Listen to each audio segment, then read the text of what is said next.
दोस्तों, क्या आप जानते हैं कि जमीन पर एक दिन में 24 घंटे ही क्यों होते हैं? और क्या आपको पता है कि सन 2050 तक हमारी जमीन के साथ क्या होगा? और क्या आपने कभी सोचा है कि हमारे प्लेनेट का टोटल वजन कितना है? आज की इस वीडियो में मैं आपको प्लेनेट अर्थ के मुतालिक ऐसे ही शॉकिंग और इन्फॉर्मेटिव फैक्ट्स के बारे में बताऊंगा जो आपने आज से पहले कभी नहीं सुने होंगे। तो आइए शुरू करते हैं। दोस्तों, अगर जमीन के साइज की बात की जाए तो ये काफी बड़ी और वसी है। इस पर करोड़ों नहीं बल्कि अरबों लोग रहते हैं। इसके अलावा इस पर जानवर, समुंदर, पहाड़, दरख्त और इस तरह की कई चीजें मौजूद हैं। लेकिन क्या आपने कभी सोचा है कि जमीन का टोटल वजन कितना होगा? वैसे तो जमीन का एग्जैक्ट वजन पता कर पाना तकरीबन नामुमकिन है, लेकिन साइंटिस्ट की एक टीम ने इस पर कंप्लीट रिसर्च की है। इन्होंने बहुत से फार्मूलाज और मेजरमेंट्स का इस्तेमाल करके जमीन का टोटल वेट नापने की कोशिश की। और आप बिलीव नहीं करेंगे कि इन साइंटिस्ट के मुतालिक हमारी जमीन का कुल वजन 13 अरब ट्रिलियन टन से भी ज्यादा है।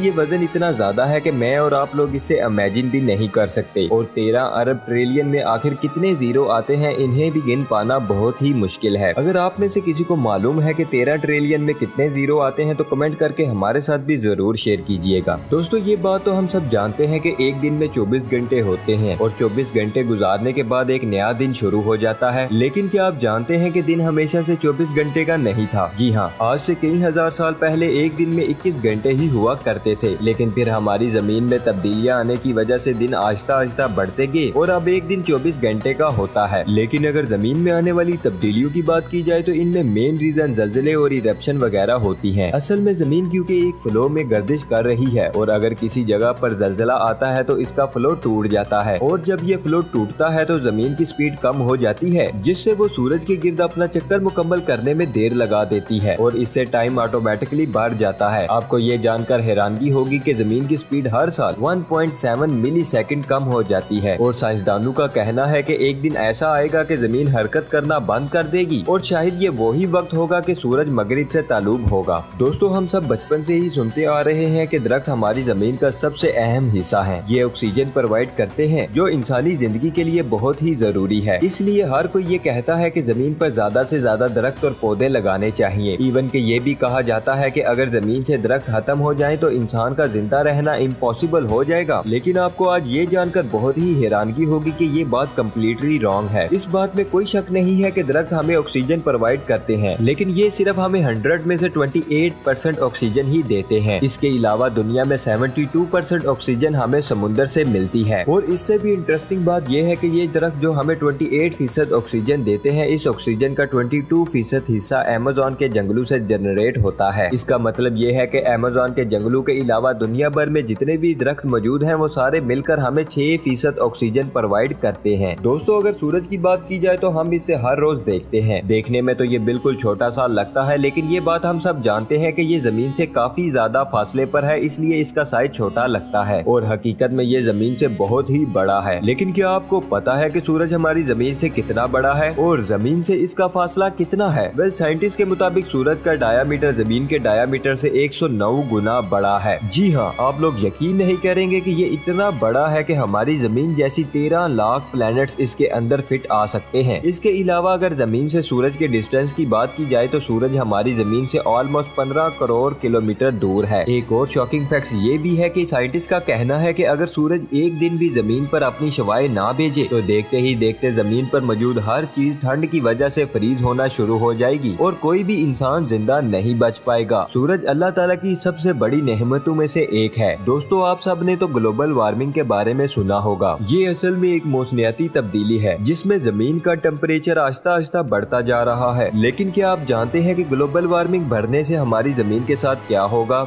इसकी main reason greenhouses gases में इजाफा और एग्रीकल्चर शामिल है। साइंटिस्ट के मुताबिक ग्लोबल वार्मिंग में जिस तेजी से इजाफा हो रहा है, इस हिसाब से अगर देखा जाए तो आज से 26 साल बाद 2050 तक जमीन के मोस्टली इलाके इतने गर्म हो जाएंगे कि इनमें इंसान का सरवाइव कर पाना नामुमकिन हो जाएगा। इवन के रिसर्चर्स का ये भी कहना है कि 1000 साल बाद तो हमारी पूरी की पूरी जमीन का टेम्परेचर इतना ज्यादा हो जाएगा कि समुंदर का सारा पानी खुश्क हो जाएगा और कुछ सालों में ही पूरा प्लेनेट एक रेगिस्तान में बदल जाएगा और इंसानियत का नामो निशान तक मिट जाएगा। दोस्तों, शायद आप में से बहुत से लोग ये बात जानते होंगे कि हमारा प्लेनेट 71% ओशन और 29% लैंड पर मुश्तमिल है और अगर समुंदर की बात की जाए तो हमारे पूरे अर्थ पर इस वक्त 7 कॉन्टिनेंट्स मौजूद है। हम में से बहुत से लोगों को लगता है कि शायद समुंदर शुरू से ही इतने कॉन्टिनेंट्स पर ही मुश्तमिल था, लेकिन असल में ऐसा नहीं है। आज से कई हजार साल पहले ये प्लेनेट सिर्फ 2 हिस्सों पर मुश्तमिल था। इसमें से एक जमीन का बड़ा सा टुकड़ा था और दूसरा पूरा का पूरा समुंदर था। इस जमीन के बड़े टुकड़े को पैंजिया का नाम दिया गया था, लेकिन जैसे जैसे वक्त गुजरता गया तो जमीन में कई तब्दीलियां आती गई और इनकी वजह से ये मुख्तलिफ हिस्सों में बट गई। लेकिन इससे भी इंटरेस्टिंग बात तो ये है कि साइंसदानों का मानना है कि कई हजार साल बाद एक दफा फिर से पूरी की पूरी जमीन एक टुकड़े में जुड़ जाएगी और फिर से पैंजिया बन जाएगा और समुंदर पूरा का पूरा एक तरफ आ जाएगा। दोस्तों, अगर समुंदर की बात की जाए तो हमारे प्लेनेट का ज्यादातर हिस्सा समुंदर पर मुश्तमिल है और जमीन बहुत ही थोड़ी है जिस पर हम लोग रहते हैं। लेकिन क्या आप जानते हैं कि जिस लैंड पर हम लोग रहते हैं इसके नीचे भी कम्प्लीटली पानी मौजूद है। वेल, साइंटिस्ट का कहना है कि अगर जमीन की खुदाई की जाए तो इसके नीचे आपको पानी के अलावा और कोई भी चीज नजर नहीं आएगी। लेकिन इससे भी शॉकिंग बात यह है कि साइंसदानों ने समुंदर की तह में भी जमीन के नीचे एक और समुंदर दरियाफ्त किया है। रिसर्चर्स के मुताबिक समुंदर की तह से 660 किलोमीटर की गहराई में एक और समुंदर मौजूद है और ये समुंदर इस समुंदर से 3 गुना ज्यादा बड़ा है। असल में इन दोनों समुद्रों के दरमियान में जमीन की एक लेयर मौजूद है जिसने इन्हें अलग करके रखा हुआ है। वेल, इस लिहाज से देखा जाए तो जमीन पूरी की पूरी पानी पर मुश्तमिल है और हम पानी के ऊपर ही रह रहे हैं। दोस्तों, हम सब बचपन से ही ये बात सुनते आ रहे हैं कि हमारी जमीन गोल है। इवन हमें किताबों में भी यही पढ़ाया जाता है, इसलिए शुरू से ही हमारे माइंड में ये कॉन्सेप्ट बना हुआ है कि अर्थ राउंड शेप में है। लेकिन क्या आपको पता है कि हमारी जमीन असल में गोल शेप की नहीं है? सुनने में तो ये बात बहुत ही अजीब लगती है, लेकिन ये बिल्कुल सच है। असल में हमारी जमीन राउंड और स्पिरिचुअल शेप का मिक्सचर है। इसे इलिप्सॉइड शेप कहा जाता है, लेकिन अगर हम स्पेस से जमीन को देखें तो ये सर्कल शेप में नजर आती है। इसकी वजह ये है कि जमीन हर वक्त गर्दिश में रहती है, इसीलिए ये हमें राउंड शेप में ही नजर आती है। जी दोस्तों, ये थी हमारी आज की वीडियो। आई होप आप सब दोस्तों को वीडियो पसंद आई होगी। वीडियो को एंड तक देखने के लिए आप सब दोस्तों का दिल से शुक्रिया। मजीद इस तरह की वीडियोस देखने के लिए हमारे चैनल को सब्सक्राइब कर ले। इंशाल्लाह मिलेंगे नेक्स्ट वीडियो में। अल्लाह हाफिज दोस्तों।